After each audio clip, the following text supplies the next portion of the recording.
월 12월 8일 부처님 성도 제일이어서 오늘 법문의 주제는 성도 제일을 맞이해서입니다. 이 주제는 우리가 스포츠계에서 이야기하는 고난도 법문입니다. 부처님의 성도에 대해서 말하려고 하면 부처님에 대해서 잘 알아야 되기 때문입니다. 부처님의 깨달음 곧 우상정각에 대해 정확한 이해가 있어야 됩니다. 부처님에 대해서 잘 안다는 것은 대단한 법 위에 스님 아니면 할 수 없습니다. 여러분 꼭 스님 법문을 객관해서 냉철한 이성으로 들어주시고 판단해 주시길 바랍니다. 오늘 법문은 소위 견성 그리고 아라한의 깨달음에 대해서까지 비교 법문할 것입니다. 다른 종교의 깨달음에 대해선 다루지 않겠습니다. 여러분이나 나나 수많은 과거생의 죄도 짓고 악을 지어서 그러니까 나쁜 일도 하고 또 때로는 착한 일도 해서 언젠가는 지옥에 가서 살기도 했고 또 짐승으로도 살았고 가끔 천인, 하늘 천상에 가서 태어나기도 했고 그렇게 살아온 겁니다. 모든 3계의 붓다님들도 그랬습니다. 때로는 짐승이 되어 살기도 했고 지옥에 가 있었을 때도 있었고 천마가 되어서 마왕이 되어서 살기도 했고 그랬어요. 여러분이나 나나 많은 역정을 겪고 오늘까지 온 것입니다. 그런데 여러분들이 전생에 부처님 성근이 있어서 다행히도 우리 현지사를 만났습니다. 이 현지사라고 하는 데는 어떤 곳이냐 하면 항상 말씀을 드리지만 부처님이 와 계시는 정법교단입니다. 엄청난 이야기입니다. 부처님이 와 계시는 교단 그러면 정법불교 교단인 겁니다. 의심할 여지가 없어요. 그것이 확실하다면 천만생을 가도 만나기 어려운 교단입니다. 그런데 이제 법문을 들어보면 압니다. 정법교단의 법문인지 아닌지 잘 듣고 판단하라는 겁니다. 여러분은 지금 불법을 만나서 우리 현지사를 찾아왔습니다. 여러분은 지금 착한 사람이 되어서 우리 스님들이 일러주는 수행법대로 수행을 잘하고 계십니다. 대단히 다행스럽고 다행스럽습니다. 이제는 여러분들이 결코 큰 죄를 지어서는 안 됩니다. 이제 이 이상 업을 지어서는 안 됩니다. 큰 죄가 뭐냐 하면 불효오역죄입니다. 1. 아버지 어머니 부모를 죽이고 3. 아라한 보살을 죽이고 또 4. 부처의 몸에서 피를 흘리게 한다든지 그 붓다의 가슴을 아프게 한다든지 또 5. 정법 불교의 화합생단 교단을 망가뜨리려고 드는 그런 몹쓸 짓은 오역죄에 해당합니다. 우리는 다해도 그러한 죄를 지어서는 안 됩니다. 무간지옥에 떨어지기 때문입니다. 그 다음에 보다 무서운 것은 정법을 훼손하는 대망어죄입니다. 이것은 대단히 무섭습니다. 오늘 처음 오신 분들 이 말이 무슨 말인고 하실 거예요. 정법, 불법 내지 부처님은 곧 법이시거든요. 그래서 부처님을 모독하고 법을 능멸하는 짓 이겁니다. 정법을 훼손하는 대망어죄를 지으면 안 됩니다. 이 큰 죄만은 지어서는 절대 안 됩니다. 그러면 무간지옥, 극무간지옥으로 갑니다. 이것은 분명합니다. 이것은 협박하는 말도 아니고 방편으로 하는 말도 아닙니다. 불교에서 사후세계, 극락, 천상을 이야기하는 것은 다 선한 사람이 되라고 하는 방편의 말이다 이렇게 이야기하는데 절대 아닙니다. 그것이야말로 법을 능멸하는 말입니다. 그것은 뭘 모르고 하는 말입니다. 우리는 악하고 불건전한 생각을 놔버려야 됩니다. 곧 탐진치만의 사견의 마음을 놔버려야 됩니다. 그리해서 날마다 여러분이 경전 읽고 염불하지요. 진짜 경전을 읽고 진짜 염불하게 되면 마음이 청정해지고 순수해집니다. 그 오염되고 물든 마음이 다 걸러지고 씻겨져서 깨끗해집니다. 그리고 고요해집니다. 그런 마음으로 최소한 5계십선을 지켜야 됩니다. 착한 사람 되어 착하게 살아야 합니다. 계율을 지켜야 됩니다. 큰 스승을 만나서 수행을 잘하면 선정에 들어갑니다. 선정도 불교 경전을 보면 보다 더 깊은 선정, 더 깊은 선정 이렇게 4단계 선정이 있고 또 그 외에 사무색정이 있습니다. 무색계정이라는 더 깊은 4단계의 선정이 있지요. 깊은 선정에 들 수 있습니다. 그렇게 되면 6가지의 신통이 벌어질 수 있습니다. 그리해서 무색계의 비상 비비상 초정, 8번째의 깊은 선정 여기서 한 단계 더 깊은 아라한 삼매를 들 수만 있다면 우리로 하여금 악업 죄업을 짓도록 하는 그런 불선법 못된 짓을 지으려고 해도 지을 수가 없습니다. 새끼 하늘의 초선정에만 들어도 여자들과 사음할 수가 없고 아무리 거액 거금이 땅에 떨어져 있다 하더라도 그것을 내 돈으로 하려는 욕심도 없습니다. 아무리 나를 모함을 하고 욕하고 근거 없는 말을 해도 내 마음은 잔잔하고 고요합니다. 절대 불선법을 지을 수 없습니다. 그렇게 선정에 들어가는 겁니다. 그렇게 9단계의 선정을 마치면 이제 사성제의 도리와 우주의 이법, 연기법을 깨칩니다. 이제 윤회생사를 벗어날 수 있는 아라한이 되는 것입니다. 여러분, 사제는 고진멸도라고 그럽니다. 고성제, 집성제, 멸성제, 도성제를 사성제라고 합니다. 줄여서 사제라고도 합니다. 고성제를 말씀드리겠습니다. 그것은 인생은 고통이다 그럽니다. 인생만 고가 아닌 거예요. 법화경에서는 3계가 무한하다, 3계가 편치 않다 그럽니다. 왜냐하면 3계의 그 복락 행복 즐거움은 오래가지 못해서 무상합니다. 그 복락을 다 누리면 사막도나 인간으로 떨어집니다. 그러기 때문에 3계가 무한하다는 것입니다. 3계가 다고 중생의 삶이 곧 고통 아닌 게 없습니다. 여러분, 삶을 살아가는 데 있어서 고통스럽지요. 이 생은 곧고라고 하는 이 말은 정말 진리다 그겁니다. 그것이 고성제입니다. 그 다음 집성제라고 하는 것은 집은 번뇌를 말하는데 그러면 그 고통이 어디서 오느냐는 겁니다. 우리가 고통, 괴로움 속에서 사는데 바로 이 고통 고의 원인, 이 고통을 받고 사는 그 원인은 어디서 오느냐? 탐욕과 집착 곧 가래가 고의 원인이라 봅니다. 그래서 고의 발생을 집성제라고 그럽니다. 그래서 여러분께 욕심을 놔버려라, 탐욕과 집착을 놔버려라 하는 겁니다. 탐욕과 집착, 그 고의 원인을 놔버려서 제거되면 멸제가 됩니다. 멸성제라고 그럽니다. 곧 니르바나라고 그럽니다. 그런 번뇌, 탐욕과 집착 등을 완전히 놔버려서 미혹과 번뇌가 모두 없어져 버리면 우리는 열반의 세계에 든다. 열반을 맛본다는 것이 불교의 이상인 겁니다. 그러면 이 멸제, 멸성제에 들기 위해서는 어떻게 해야 되냐? 도성제라고 그럽니다. 해탈 열반에 들려면 도성제 즉 8정도 등 37조 도품을 닦아야 된다고 합니다. 그런데 이 8정도는 개정의 체계로 되어 있습니다. 반드시 계율 지켜야 됩니다. 계율이 없는 수행은 외도인 것입니다. 철저하게 계율을 지키고 그 다음에 마음을 모으고 통일 집중하는 공부를 하는 겁니다. 그러면 선정에 들어가는 것입니다. 선정에 들어가서 더 깊은 선정을 들어가고 들어가다 보면 즉 색계 하늘의 사선정 그리고 무색계의 4가지 깊은 선정 아라한 삼매에 들게 되면 신통도 벌어지고 지혜가 생겨 고에서 벗어날 수 있는 사성제와 12연기 연기법을 깨치는 겁니다. 우주 도리 진리를 깨치고 인간의 중생의 고통, 고에서 벗어나는 사성제의 진리를 깨치는 겁니다. 이것을 깨치게 되면 이제 윤회를 벗어날 수 있는 힘이 생기는 겁니다. 사성제와 12인연 이것은 대단히 중요한 불교의 교설입니다. 사성제 12인연을 깨쳐 동찰하는 일, 이것을 8정도에서 정견이라고 그래요. 아라한 위에 가서 이걸 깨치는 겁니다. 12인연, 12연기를 쉽게 이해할 수 있도록 말씀드리겠습니다. 12인연은 여러분, 사람들이 늙고 병들고 죽고 그러잖아요. 왜 그럽니까? 태어났기 때문에 그래요. 안 태어나 버렸으면 그럴 수가 없는데 태어났어요. 태어나가지고 보니까 늙고 병들고 죽는 겁니다. 노사, 그럼 늙고 죽는 것은 어디서, 왜 오느냐? 이것은 태어남을 인연으로 해서 옵니다. 태어남으로써 노사가 오는 겁니다. 태어나지 않았더라면 아예 늙고 죽을 수가 없어요. 늙고 병들어서 죽을 수가 없습니다. 태어나는 것은 뭐 때문에 왜 태어나느냐? 이겁니다. 초기 경전에서는 유라고 합니다. 있을 유자예요. 유무, 유는 몸을 생기게끔 하는 업이 있다 그 말입니다. 업이 없어 버리면 태어날 수 없는 거예요. 붓다가 되면 이 생은 마지막입니다. 그러나 여러분들은 업이 있어서 그럴 수가 없어요. 지금 받지 못한, 받지 아니한 업이 있기 때문에 태어나게 되어 있습니다. 그런데 붓다는 앞으로 영원히 인간 세상의 몸을 받아 태어날 수 있는 업을 없애서 재료로 만들어 버렸기에 태어날 수가 없는 것입니다. 업이 있으니까 태어나게 됩니다. 그러면 유는 어디서 왜 오느냐? 업은 어디서 오느냐? 집착하는 마음 때문에 업을 짓습니다. 집착하는 마음이 없어버리면 업을 지을 리가 없는 겁니다. 그러면 그 집착은 또 어디서 오느냐? 탐욕, 가래, 욕심 여기서 옵니다. 욕심이 있으니까 집착을 하는 거예요. 여자 욕심이 있으니까 여자에 집착을 하는 겁니다. 안 그럽니까? 돈 욕심이 있으니까 돈 벌려고 합니다. 돈이 없으니까 돈에 대한 집착이 강합니다. 그러면 그 가래, 탐욕 이것은 또 어디서 왜 오느냐? 수, 받아들이는 것입니다. 이 몸뚱이는 외계의 대상을 안이비설신이로 6근으로 받아들이게 되어 있어요.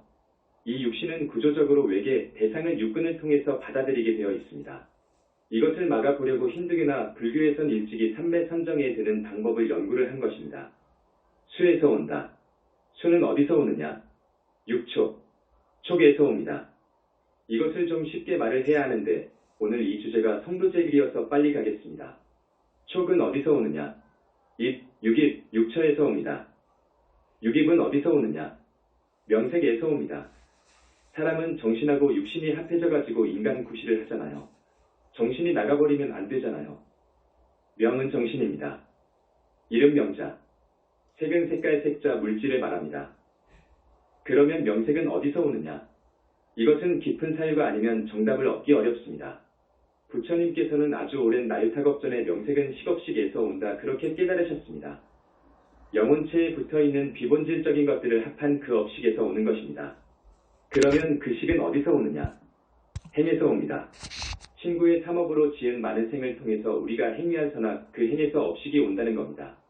나쁜 일도 하고 착한 일도 하는데 그 행은 어디서 오느냐? 무명에서 옵니다. 무명이기 때문에 우주 입법을 모르기에 우리는 나쁜 일도 하고 착한 일도 행하기에 행하면서 삽니다. 무명을 밝히는 무명의 뿌리를 뽑아버리는 것이 12인연의 교설입니다. 12인연을 관해서 무명의 실체를 뿌리 뽑아버릴 때 연기법을 깨칠 때 우리는 완전히 윤회에서 벗어날 수 있는 겁니다. 이것을 12인연관이라고도 합니다. 어느 종단에서는 부처님께서 12월 8일날 새벽 동틀 무렵 새벽별을 보고 깨달아 도를 이루어 부처를 이루었다 이렇게 이야기합니다. 그런데 그것이 아닙니다. 그 종단에서 말하는 깨달음은 어느 날 갑자기 순간에 경계가 뒤집히면서 옵니다. 깨달음이 올 때는 경계가 뒤집혀서 우리 본성이 우리들 마음자리가 드러나요. 혹은 우주 본체 우주 본성이 홀로 한시경 결코 한시경을 넘지 않아요. 주객이 사라져 버립니다. 거기는 이 세상이 오직 환한 빛뿐입니다. 나도 없고 대상도 없고 아무것도 없습니다. 이 본성의 자리 빛만이 홀로 드러납니다. 본래 면목뿐입니다. 모든 것의 본성을 보는 것입니다. 그것을 견성 깨달음이라고 합니다. 그러면 아라한의 깨달음은 무엇이냐? 훨씬 위입니다. 아라한의 깨달음은 본성을 꿰뚫어 들어갑니다. 공 속으로 들어가는 겁니다. 참마음 속으로 들어갑니다. 그래서 이제 아라한 정도는 본성을 꿰뚫어 보는 겁니다. 사성제 12인연 연기의 이치를 깨닫는 겁니다. 그럼으로써 깨달은 지혜의 힘으로 윤회의 생사를 벗어나는 것입니다. 이 경지가 아라한의 깨달음입니다. 그런데 이제 부처님의 깨달음 문촉이 경전이나 불전문학을 통해서 보면 사제와 12연기법이라고 하는 우주의 이법을 깨치는 것으로 쓰여 있습니다. 아닙니다. 결코 이것은 아닙니다. 그러면 부처님의 깨달음은 무엇이냐? 부처님은 나유타겁하고도 아승기겁 전에 이런 과정을 다 거친 겁니다. 대적정산매라고 하는 깊은 선정에 들어갑니다. 깊은 대적정산매에 들어가면서 우주 곧 당신의 진불인 청정법신 비로자나불로 들어가 하나가 되어버립니다. 그 말은 우주와 하나가 되어버린다는 겁니다. 이것은 아라한의 깨달음하고는 천지 차이입니다. 우주와 하나가 되어버리면서 오히려 우주의 주인이 되는 겁니다. 그 깊은 산매에서 나오면 이제 몸열군대에서 방광을 하는데 어디든 비추지 못할 곳이 없습니다. 삼계를 이 대우주를 다 구석구석까지 비출 수 있습니다. 땅속, 물속, 사람 마음속까지 다 비출 수 있습니다. 그렇게 되면 하늘에서 이제 꽃비가 내리고 대지는 세계는 장엄합니다. 부처님의 그 깨달음의 장면은 그 희유한 장면이 화엄경 세주명품에 있습니다. 이제 화엄경이라고 하는 경전이 쏟아져 나옵니다. 그것은 부처님의 깨달음의 내용입니다. 부처님의 위대함은 화엄경을 읽어보면 압니다. 그러나 상당한 법 위에 올라가지 않는 한 화엄경을 봐도 무슨 소리가 무슨 소리인지 모르는 겁니다. 도저히 이해가 안 되는 거예요.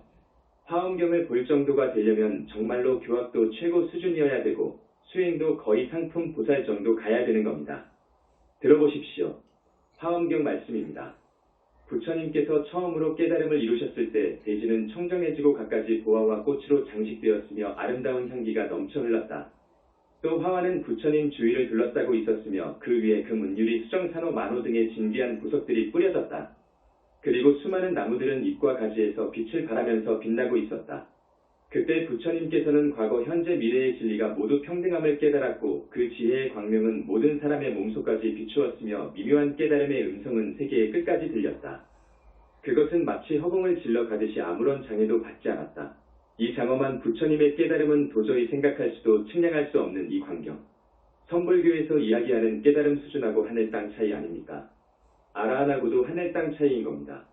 그래서 법화경이나 또 여기 내려오신 부처님께서 말씀하시기를 외도천 욕계의 외도하는 의수장들, 그러니까 여기서 말하기가 좀 그렇습니다마는 알라라든지 또 힌두교의 파탄자리라든지 또 히말라야 산중에서 2000년을 살고 있다는 그리스도 바바지 같은 사람들이 이 사과에 가득하다 치자 그 사람들을 한자리에 모아놓고 부처님의 불신을 미래제가 다하도록 사유하도록 하더라도 부처님의 불신을 결코 알 수 없으리라. 자신만만하게 그렇게 말씀하십니다. 이것이 얼마나 엄청난 이야기입니까? 알아듣겠습니까? 미래제가 다하더라도 그들은 붓다 될 수가 없습니다. 되려면 부처님한테 귀의해서 수행해야 합니다. 그렇지 않고는 미래세가 다 하도록 그들 수백 천만 명이 한자리에 앉아서 사유한다 하더라도 부처님의 산밀, 부처님의 지혜를 절대로 알 수 없으리라 그겁니다. 그런데 이 화엄경이나 법화경을 방편설 소설, 픽션이라고 하니 대단히 슬픈 일입니다. 그런데 그것이 아닙니다. 이것은 대망화입니다. 이렇게 표현한 것도 부족하다고 우리 부처님의 위신력 위상을 힘주어서 이야기한 데가 현지사입니다. 부처님의 그 무상정강 내용을 조금 이야기했는데 부처님은 그만큼 위대하고 희유한 분이시라는 것을 아십시오.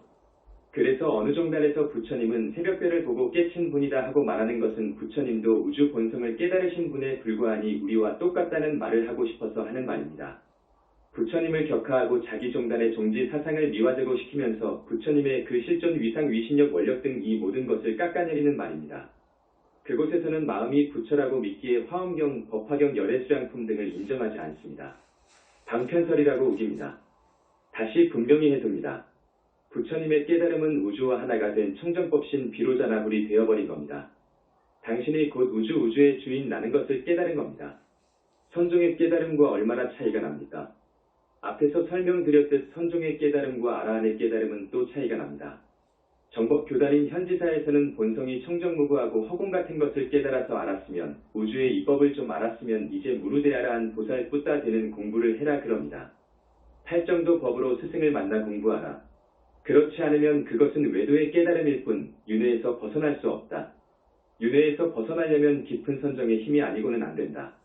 그럽니다. 선의 깨달음은 선정이 오지 않습니다.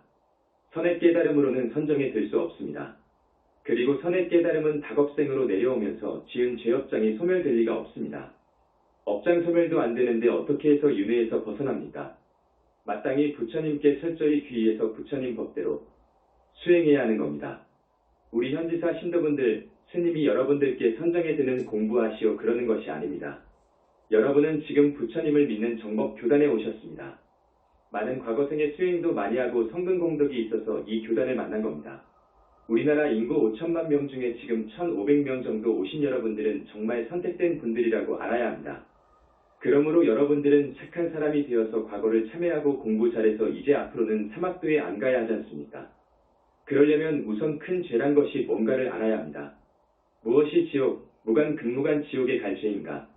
짐승 몸을 받고 악귀계에 떨어지는 이유가 뭔가를 알아야 됩니다.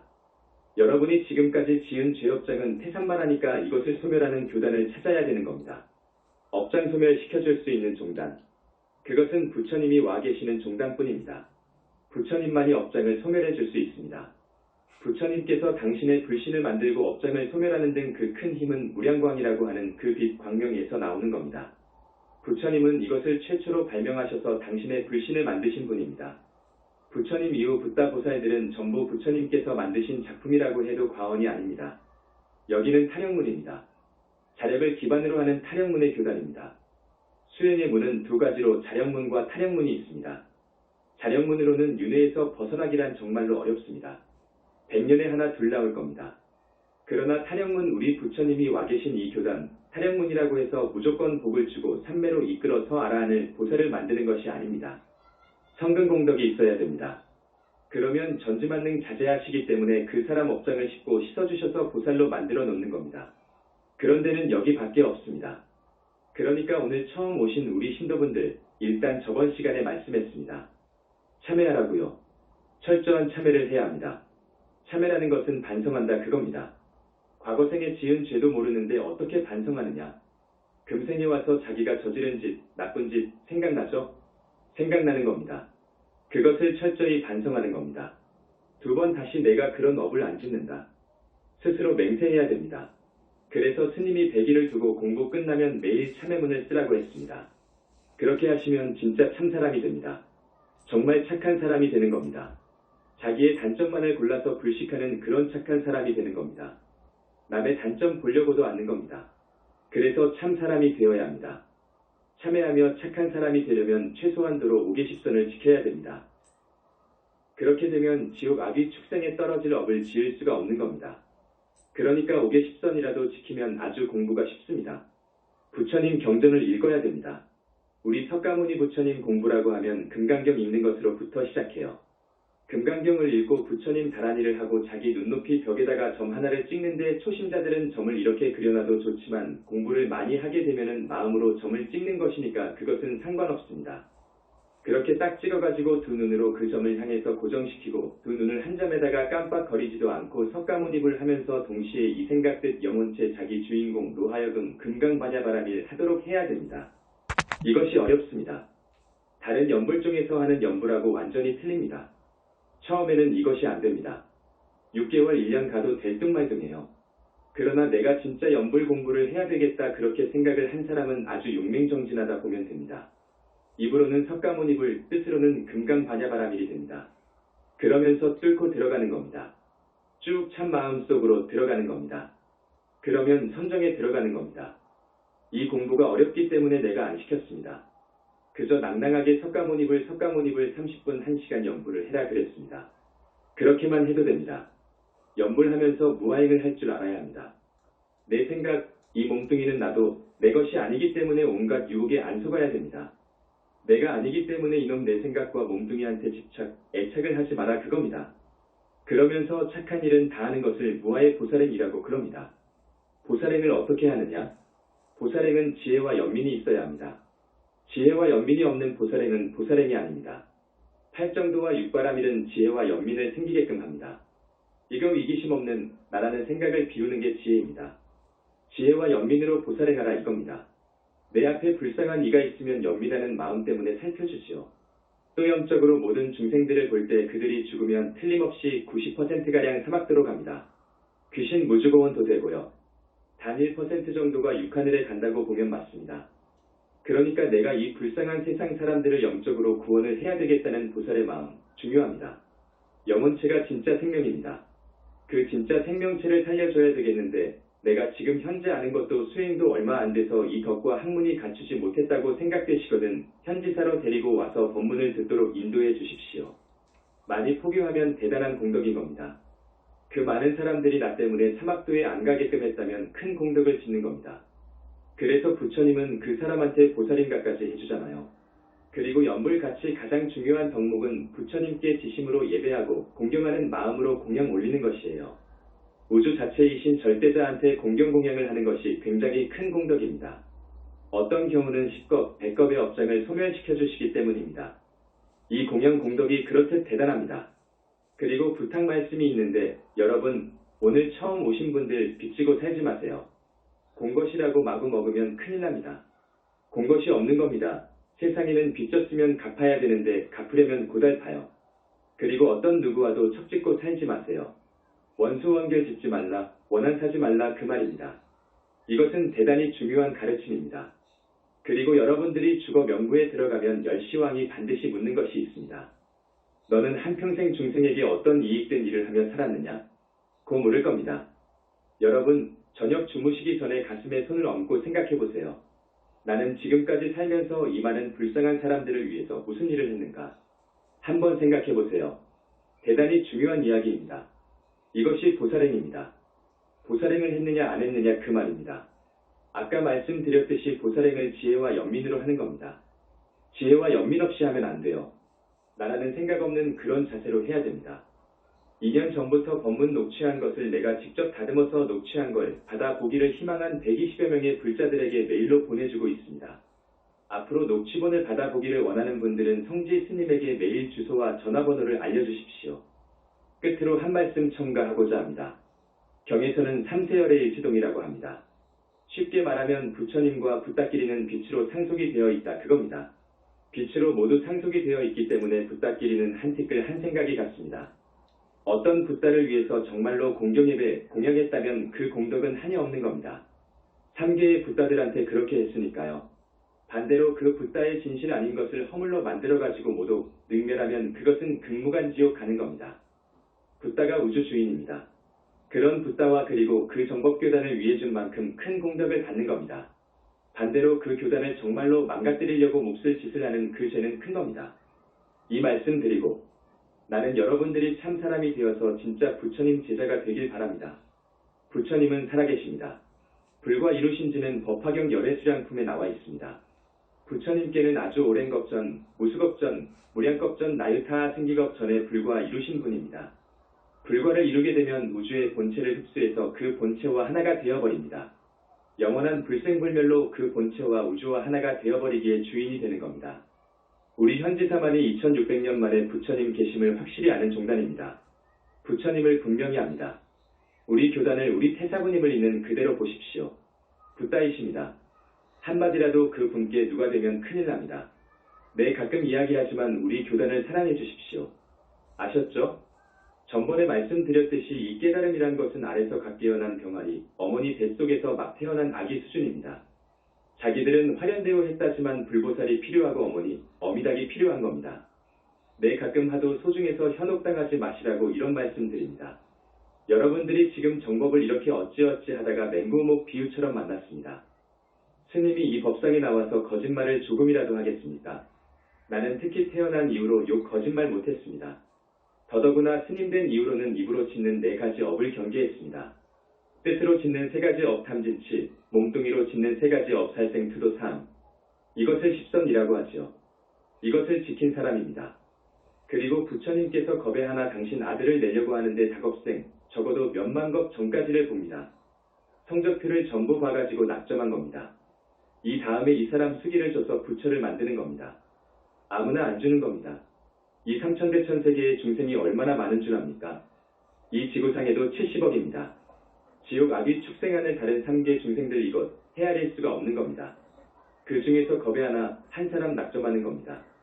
그런 사람을 불과 이룬 한 분의 붓다를 마땅히 공경해야 합니다. 우리 부처님은 하나의 붓다를 3계의 중생하고도 안 바꾼다고 그럽니다. 3천대천 세계의 중생하고 불과 이룬 한 분하고 안 바꾼다는 그런 가치를 여러분들은 알아주십시오. 오늘 처음 오신 분 연불합니다. 연불이 정법입니다. 그리고 석가모님을 칭명하는 것은 더더욱 공덕이 되는 정법 중에 정법 공부입니다. 계율 지키고 경전 읽고 연불하는 것이 정법인 것입니다. 부처님 인멸 이후 지금까지 보살 붓다까지 되는 정법 수행법이 없었습니다. 하늘에 가고 성중하늘에 가나고 아라한 보살 붓다가 되는 공부법이 없습니다. BTN, BBS 등에선 전국 불교 신도 분들에게 마땅히 부처님 법문을 듣도록 해줘야 하는데 못하게 하니 슬픈 일입니다. 이것은 큰 문제입니다. 오타각세니까 그럽니다. 인연이 없습니다. 자, 부처님 칭명연불 하겠습니다. 이렇게 한답니다. 나무 영상불멸 학수상존 시아본사 구원실성 석가모니불 천상천하무협을 시방세계 영무비 세간소유와 진견 일체무유협을 자 고화일심 규명종래